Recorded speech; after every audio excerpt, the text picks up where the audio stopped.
Hello and welcome to another episode of Lids Off. I am your host, Beau. I'm joined today with no special guest. It is just me, myself, and I. I'm doing a little mini catch-up on me, as I promised that I would. So the last mini catch-up episode that we did was on the 24th of December. We are now the 25th of April. So let's dig in. Let's catch up. So the first one was that I was lucky enough to play in the Masters versus National Games for Sealand. As you kind of gauged from my content, I am relentlessly proud to be part of the Seahawks and will constantly push the propaganda that is Sealand, and I think everybody should join. So when Mike put a message in the women's group to say, does anyone want to join the Masters, I saw a couple of people volunteer and I thought, you know what, fuck it.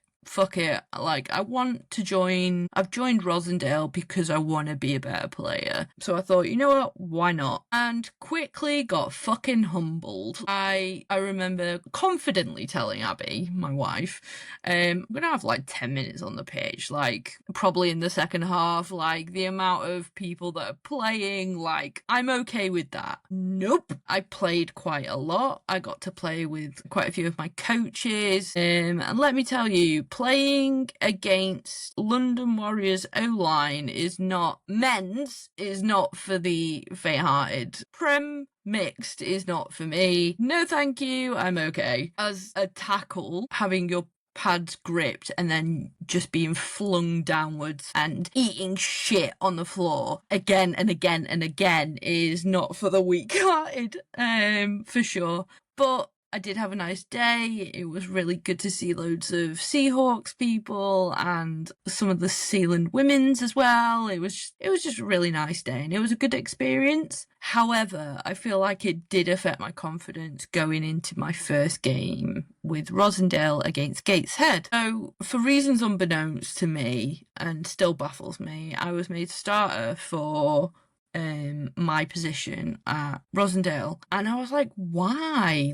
I don't deserve to be on this pitch. I respect these guys so much, and I'm gonna go on record saying that Rosendale Bucks, every single guy on that team is just such a joy. I am so proud to be a Buck, and they're just such a unique atmosphere where, don't get me wrong, the DC fucking terrifies me, and he is Soviet coaching styles, but it works. But I'll get into that. But anyway, so the coaches, yeah, intense. The training is intense, but still, regardless of that, the environment and the culture that the Bucks are building is just amazing, and it's just such a privilege to be around. And as someone who will say that they do have trauma around men, and it does have anxiety about being around men due to personal incidences that have happened to me in my past, to comfortably be able to turn up to a men's team where I am the only female and feel safe, even though the whole point of being there is for them to kick the shit out of me, is a unique experience, and it is very healing for me. It is not something that I ever thought would happen. I constantly thought that I would be anxious and worried for my safety around men for the rest of my life, and I am continually healed by the relationships and bonds that I am forming with men in our league, primarily by the Bucks. And if any of them are listening, thank you so much for being such a safe space and just being just the best guys. Honestly, not only are they simultaneously making me a better football player, which is primarily why I joined, but also because they are healing me at the same time, and I genuinely didn't think that was going to happen. But a special shout out does go out to Nick from Shield Maidens, and also Matt from Shield, and there's so many others, and men around the league that are just invested in women's sport. it's so healing, and I am so grateful for that. But regardless of that, we go back to the point. We circle back because I go on a tangent, which is why I have a podcast. So I went into Gateshead being like, this is going to be like London Warriors Prem. I'm going to eat shit. I don't deserve it. I'm not strong enough. Why the fuck has our head coach even like bothered to put me on the roster? And that did affect my performance. I was just in my head constantly, and I was just doubting myself every minute for however fucking long football is. I genuinely don't know. Fun fact, I don't know how long a game of football is. But the whole of that game, I was like, you don't deserve to be there. You don't deserve to be there. Why the fuck are you on there? You know what I mean? Like, it was just relentless. Now, the game itself, Gateshead, was a very close one. We were so close to getting our first win then. And it was to-in and throw-in, and it was a learning process. You know, we are an associate team, and it was really closely contested. By no means did they like run over us. And one thing I love about Rosendale is they play with grit and determination. Like, they are literally the Detroit Lions of Bafford. Like, they are Viva the fucking underdogs. They play with grit and tenacity and so fiercely. And I'm gonna say that because they're my team, but I genuinely mean that. So we were on the last drive. We were in the lead. And the head coach says, right, I need my starting defense on. So I go on, and don't get me wrong, playing as a female in a predominantly male league, playing defensive tackle is very different to playing as a female in a women's league. It's more of a mental game, and I know my friend Ilsa will agree with that, and quite a few actually of the women that play in the mixed league. It is a completely different game. Like, you go into it with a completely different mindset. However, I bring up Ilsa, but Ilsa will probably say she's violence every day, you know. But for me, it's very psychologically different, because I can confidently say that 99.99999 infinity percent of the O-line that I will be facing playing for the Bucks, I'm probably not going to be stronger than, if I'm honest. I'm 5'7" on a good day, and even though I'm log for size, I'm not stronger than them yet. Whereas if you play in the women's league as a female, it's 50-50. You know what I mean? I'm on the bigger, stronger end of the spectrum. Nowhere near 9 spectrum strong, but for 7's league, I'm quite strong, okay? And I'm perpetually working towards getting to be the best that I can be. So anyway, we go back to the last drive of the game. Rosendale are in the lead. Gateshead are charging up the field, spurring a comeback. We're trying to fend it off tooth and nail, and I'm just dedicated to plug my gap. No running up the middle, just plug a gap. Gap integrity is it. Just be a fucking speed bump, but be a big fucking speed bump, okay? And then, in slow motion, what happens is the ball gets hiked. The centre leads in, headbutts me, because everyone in mixed league, when they're blocking, apparently does it with their helmets. So yeah, knocks me back. I then get pushed by their right guard into what could only be their left guard or someone next to them from behind. From behind, I get knocked forward again. So I'm like a pinball. So it's like boom, boom, and then I get blocked again or headbutted again, and then everything goes black, and I wake up on the floor, and I wake up on the floor, and I don't know what's happened, and I'm crying as I wake up, and I'm like, oh, fuck's sake. And I hate it when I get a concussion, because I get so emotional, which is one of the symptoms of that, just so you're aware. But yeah, I got knocked clean out, and I remembered where I was, which was new compared to the last concussion that I had, which was at Newcastle where I threw up relentlessly. You can find the live stream of it if you want, where you can see my arse with my head in my bin just throwing up. And I just acted so drunk, like I just did not know. Like, I still don't know how I got home. Abby drove me. I don't remember anything about it. Yeah, that was for me, that was a bad concussion. This one, however, I got knocked clean out. I cried a little bit, but then I was like, don't be that female on the pitch that cries. You know what I mean? Don't do that. And that's some internalized misogyny on my part, and I will accept that. But yeah, so Danny, our head coach, is like, right, okay, let's get you over to the side. I'm like, yeah, sure, okay. Get up, and I can't feel my legs. Like, I do the absolute tour, and I look like Bambi. Like, my legs just kept giving out from underneath me. So yeah, luckily it was towards the end of the game. Everyone was absolutely lovely. Yeah, it's not the worst concussion I've had. However, it was still a concussion, and every concussion is still brain trauma. So yeah, it took me back. Like, I didn't have any headaches. Well, I had a little bit of a headache, but I went straight back into work again because, I couldn't afford not to work. And it affected my hearing a little bit, but nowhere near as bad as the last one that I got. No, I got one at GB. So yeah, Shield Maiden concussion.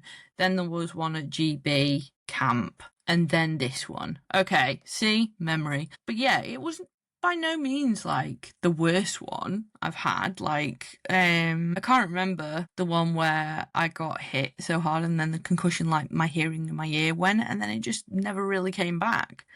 I now struggle to hear people when there's like more than one person talking. Sometimes I can hear people speak, but I don't understand what they're saying sometimes. It has brought its challenges in terms of, like, I'm just used to that. Like, I feel like I've adapted quite well, but in terms of playing football continuously, it's affected kind of how I deal with cadence and how I deal with snapping the ball and reacting as an offense player. It's only made me a great defensive player, let me be honest, because I'm never fucking jumping on the ball offside because I can't fucking hear it anyway. So, you win some, you lose some. But being in concussion protocol meant that I missed the friendly kind of joint scrim against Leicester Panthers, which I was really gutted for, because it finished the game. The joint scrim thing was a day before the end of my concussion protocol. But by all means, I heard that Leicester had an amazing defence, and you know what, that made me so happy because I know how hard those girls are working. So seriously, well done to them. It sounds like they played fucking incredible, so my heart really does go out to them. Well done. Yeah, because that was like the first thing that we got told on the debrief was that they were a really well drilled team. So phenomenal. Well done to Leicester. Upon reflection of my concussions, I think I'm on my 6th one for American football. I've had a couple with rugby, but mainly it's come from American football because it is a collision sport. It's not a contact sport. So I decided to upgrade my helmet. So I went from a Schutt Vengeance Pro, which when I was speaking to the guys from EP, they were like, oh, shit, yeah, that's outdated for what I've been through. So I now have a Vices trench. Some of the girls from the Bears call me Megamind. Thanks, Georgia, love you. But it seems to be working. Like, it's given me more confidence to go into contact. I've been taken to the floor a couple of times and there's been no knocks to the head of that. So touch wood, it's a good helmet and it will last me. It scores really well. And what made me feel better as well is that Abby is also simultaneously finally bought her new helmet. I'm on my 3rd. She has only just bought her first helmet, but she's also got the Vices, the same one that Mahomes has. But yeah, she looks really good in it. Yeah. So yeah, in other news, I got made redundant by my real life job. So I'm an electrician by trade and I was working with a firm that wasn't great for my mental health, I'll be honest. I loved the people I worked with, but the owner was not great. and that's me being like diplomatic about it. So we just spontaneously got made redundant, and I'm lucky enough to be in a privileged position where I can take this time to kind of reflect and decompress from what I was going through in my work schedule. So I found it quite healing. It's nice to have taken some space. I've chosen to do something really good. So as an electrician, we have to do safety reports and stuff. Now, when we got a text saying that we were all made redundant and the company didn't exist anymore, there was a project that I was due to start on Monday for Greater Manchester Rape Crisis Centre, and they'd shut the centre so that I could come in and do the work safely. So obviously so my first thought wasn't, oh, fuck money. It was, shit, the people using that service can't use that centre and they've shut it down for a reason, and now they're not going to have anybody to turn up to. So I emailed them straight away and I was like, listen, this is what's happened. This is all I know. You know, you're more than welcome to seek another electrician, but I'm more than happy to come and get the work just to stop you kind of losing any service user hours, because it's just a centre to kind of help support victims of sexual assault and rape. And they're doing such essential work, you know? And I've always had this core belief of, if something shit happens to you, you need to put some positivity into the world and then it'll come back to you. So I went, thankfully they agreed to have me come over, so I did that. And then the centre wasn't in good condition. They basically had cowboy builders come in and just do bodge jobs, you know, really just like exploit the centre because they didn't know any better. So yeah, basically it failed its safety test. But what I managed to do is, I've got an electrical Instagram. I was able to kind of be cheeky enough to just approach a few brands and be like, listen, this has happened. Can you donate any materials? I'm donating some of my time. And the response was amazing. So I've managed to upgrade most of the lights that were broken and really shitty fluorescents that were flickering and gross for nice LED ones, because they didn't have any lighting in the stairwells. They'd not had hot water in 5 years, which was mental to me, and stuff like that. So I've started the project now, which was great. So now they've got all these lights up. I'll be going back on Monday to kind of make some more stuff safe, and then I'll be finishing off with upgrading their fuse board as well to something a little bit more safer. So that just feels good, you know, like that is I'm just going to bore you with my work life. So I've decided I'm going to try and grow my business for now. Like, I'm in the throes of, what do I want to do? Like, you know, that existential crisis you have where you're like, Jesus Christ, seriously? So I'm just taking this time, which means I've got more time to train. So I'm following a program that is kind of shaped by and for D1 athletes. But what I love is the program constantly is like, have you done your homework? Because it's clearly aimed at like American students, and I've got me and Abby on it, and I'm like, have you done your homework, babe? But it means that I've got more time to train and, you know, focus on my mental well-being, which is great. So I'm trying to like focus on healthy routines and healthy eating. Also, news alert, I eat salad. I essentially eat grass now. Abby was absolutely adamant that I needed to include that in this podcast, as someone that was confidently would always order without lettuce and get that grass shit off my plate, blah blah blah. Turns out if you have some iceberg lettuce and some ranch, anything's possible. So I eat lettuce now. I'm really enjoying trying to learn healthy habits, so I'm trying to get into a habit of like doing more mobility and training and hydrating more and just organising my life bit by bit, and then picking up occasional jobs for electrical work that fits around my schedule for now until I decide what I want to do. And I know it's an immensely privileged position that I'm in. But yeah, I think it's really helping, to be honest. It's quite healing after spending like a year and a half constantly anxious about Mondays and anxious about the next drama that's going to come up and all that kind of stuff. So I'm just a little bit burnt out and I'm just like healing from that. So, but back to football, I'm really happy with where the Bears are at the moment. Our new OC Shannon, I think, is amazing. I love how she approaches football. I love how she coaches. It's been phenomenal, and I've got to a point now where my OC trusts me to just fill in wherever. Not wide receiver, mind you, never wide receiver, my God, but everywhere else, and that's all I've ever wanted from football, you know? So, like, as much as I do want success, and as much as I do want, you know, the team to win, I think what I wanted from a team wasn't like a medal. It's not like a badge or captaincy. What I wanted was the trust of my teammates and my coach, ultimately, to say Beau will do their job and Beau can do this because Beau's got the best interests in the team. So, and I feel like I'm there with Shannon and the offense at the moment, and that feels really, really good. It makes me feel valued and it makes me feel like I want to turn up and try the best and just, yeah. So I'm really grateful for Shannon and what she's built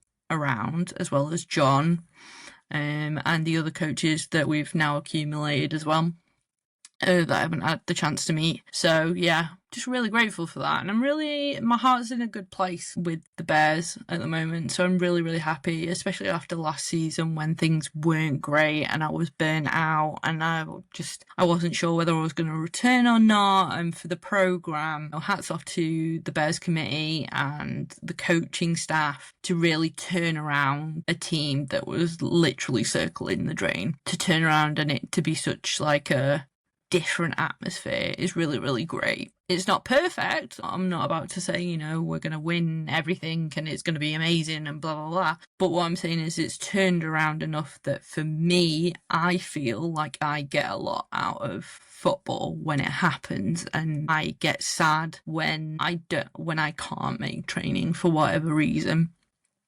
So yeah, in terms of more women's football and talking about my football journey, me and Abby went to go watch Sealand, fucking hell.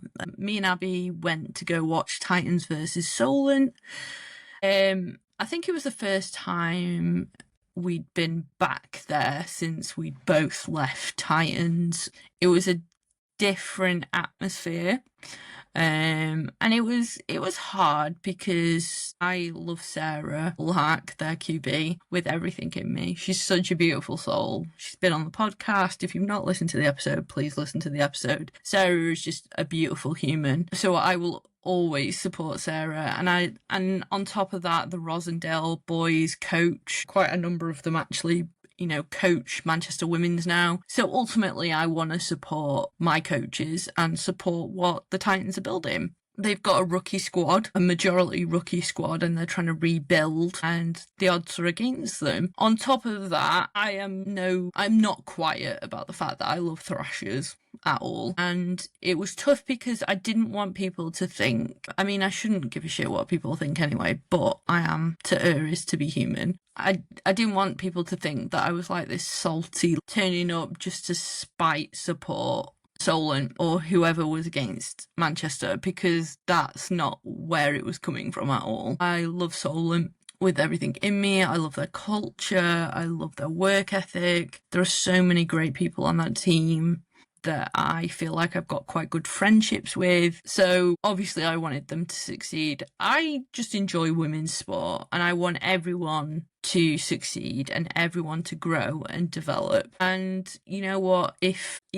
So it was obviously sad to see Titans lose as a team that I'd formerly played for and that Sarah plays for, that, you know, they lost, and the coaches as well, because I know Danny and Ray and Aaron work really hard to train and put that hours invested into women's sport. And it's so important to note that there are men that put those extra hours in to help women succeed and help the women's game grow. So yeah, of course, absolutely sad. And yeah, I was gutted for Titans that they didn't win. But at the same time, I was really fucking elated for the Sealand because I know how hard they work. You know, that's why I tag them. They tag me and I share the post relentlessly. Thrashers Thursday, Viva La Thrashers Thursday is like, they're working hard, they put the effort in, and they won. They got the outcome they wanted on the day. But yeah, like, I wish all the best to all the teams up and down the league. But I did enjoy, I'll have to say, I did enjoy the on the day reporting of the scores and recording and talking to players and meeting Sealand fans as well and talking to them. Like, I really enjoyed that. So I think, this year I would like to make the most of when I don't have a tournament and we're free to go watch more women's sport and support different teams up and down the league. Like, I think we are going to go to the Birmingham doubleheader, I think it is. Yeah, and there's a Sevens League in Newcastle that we're not scheduled on that day, so I think we're going to go up and we're going to go support. We're going to go see Chaos, we're going to see Shield, and I don't know who else is playing on that day, but we're going to go support because I love this sport and I love this league and I love the people that play it. So you probably will get updates on that day as well. Now, I did toy with the idea of a separate sub-series for NFL. I'm a very devout NFL fan, a new fan, but a devout fan, which I think shocks quite a lot of people because I've not actually been watching the sport that long. It's just become a hyper-focus for me.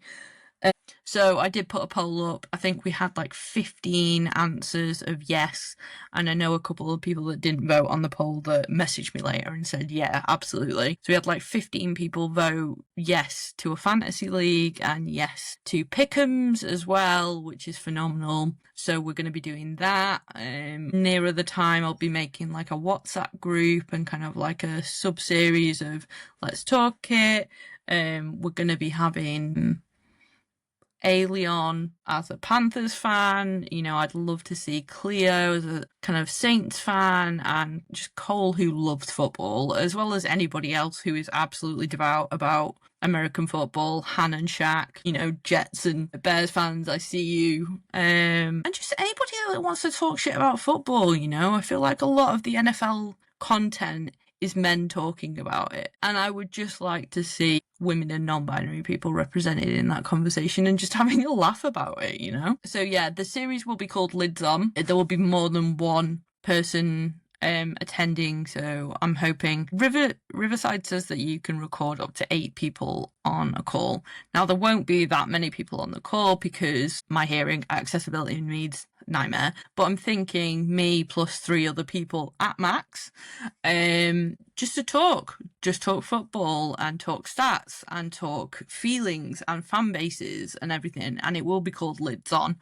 And as a Cowboys fan, I need somebody to humble me when I do say this is our year. So it needs to be other people. So keep your ear to the ground if you're interested in that. I did take screenshots of everybody that wanted to be involved, but if you missed the poll or you want to get involved, please message. It'll be a safe space for women and non-binary people to just talk football, which will be great. In other news, apart from that, I am a massive reader. If you've not gauged by this is Abby's side of the bed that you can see, by the way. Me and Abby are massive readers. It's quite a cornerstone of our relationship, actually, after football. Massive reader. Now, I consume 90% of my reading through audio because I like to read and do at the same time. So, went on a little bit of a book kind of hyperfixation of reading about the NFL. So I'm going to talk to you a little bit about the books that I've read. Toying with the idea of opening the forum up to like a little Lids Off community, like a little Discord server where we could do books and movies, and because the end goal is always about like the channel is never going to grow if we don't set our sights big, and ultimately I'd love to get to a point where we've got like friendlies or fantasy football Super 11s, since fuck knows that's never going to get sorted by BAFA at this point. So yeah, the goal is to build like a little community where people can talk well-being, we can go on well-being walks, we can raise money for each other's teams if they're struggling, we can like really build it as like a positive, impactful community, kind of like what Sealand have done, but a little bit more niche, a little bit more, yeah. I don't know the words for it yet because it's still conceptualized. I'm a Pisces, I like to dream big. So if that sounds like something that you are in for, absolutely please let me know. If you're not sure what Discord is because you're perpetually a millennial and you never caught on to the Discord thing, I can explain that to you, so don't worry about that. But anyway, so going back to books. So I've read a fair few amount of books, and I will credit Alex Jelfs for this from the Bears, our centre, because she lent Abby an NFL book. Was it 2 seasons ago? 1 season ago, last season, at the start of last season, and it was Julian Edelman's Relentless. Now, we didn't get around to reading it at the time, but we did go back and read it. Well, I have, anyway. So, I was like, that planted a seed because I know Alex is a big reader, and I was like, oh my god, there are books you can read about NFL, because we're in this lull now where the NFL just doesn't exist apart from the draft day. And I'm personally not that invested in drafts, and I think that is mainly because I don't understand it. I love college football. I have a college football team, but the draft itself, I know because I love my fantasy football that I should probably show an interest in the draft, but I'm not quite there yet. So we're going to go on a journey together. So hopefully next time that we have a mini catch up, I will have learned a little bit more about the draft, or maybe from the community in the Lids On community that I will be able to, oh, can you see my cat? There goes my cat. That I will hopefully be able to understand a little bit more about the draft. So the first book that I read recently that absolutely got me massively hooked on reading about the NFL is, I'm going to do a prop, hello. So for those audio only listeners, I'm showing up the book The Dynasty by Jeff Benedict, which is a series on Apple TV, which I'm halfway through watching, and I'm glad I read it and I listened to it on Audible. I really liked the narrator for the audiobook. It was really good. It was really addictive. I was absolutely obsessed with it. And I'm not, like, before reading it, I wouldn't have said that I particularly liked Tom Brady. I knew of Gronk.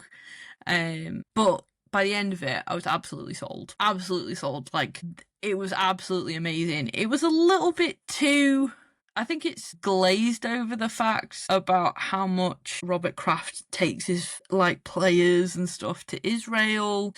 It mentions Benjamin Netanyahu, and that was a bit like, ooh, this is a bit, ooh. But if you focus on the football, it is really, really good. It talks about Deflategate. It talks about Spygate. Talks about Tom leaving and the deteriorating relationship between him and Bill Belichick. Like, I really, really enjoyed that. So when I read that, I was like, I am in. I need to know everything about the Patriots during that time. So I read Julian Edelman's Relentless. That was really clunky for me. It started in primary school. Like, bro, I'm not that interested in how good you can play baseball. Some people might be. For me, it wasn't for me. I usually only get interested when they hit college football, NFL, what's after football. Okay, so yeah, it was a bit clunky. It didn't flow easily, and there were a lot of parts where he would state what had happened and then he would get another person in his life to reiterate what had happened, but he's just explained that, so why do we need to hear it from his sister's point of view or whatever? Like, it became a little bit repetitive at times. Like, I understand where he was going with it, but it didn't finish well or land well for me. So then I went on to Season in the Sun, the inside story of Bruce Arians, Tom Brady, and the Making of the Champions, which was when Tom Brady went to the Super Bowl with the Bucs. That was really interesting because reading about Bill Belichick's approach to football and team culture and winning, and then Tom Brady going to the Bucs where Bruce Arians won't stop swearing and he's really chill and he's like, do you need a day off? Meh. And how him and how Brady got Gronk back on the team, and it didn't explain why Tom Brady was so invested in Antonio Brown, but it and it was really nice, and I think it encapsulated Tampa and Florida and this kind of shift into how Tom Brady kind of changed to a different team culture while simultaneously kind of raising the standards itself. So, you know what? I enjoyed it. I then read Through My Eyes by Tim Tebow. That was something. He is pro-life, and he's very adamant about pro-life because he was, when his mum was carrying him, he was recommended termination, and he was labelled like this miracle baby, and he is absolute devout evangelical Christian. And you know what? As someone that grew up in faith, that's fine. Completely don't have a problem with that. But hammering it home just a little bit too much unnecessarily. There were certain bits during his childhood that I was like, ooh, safeguarding.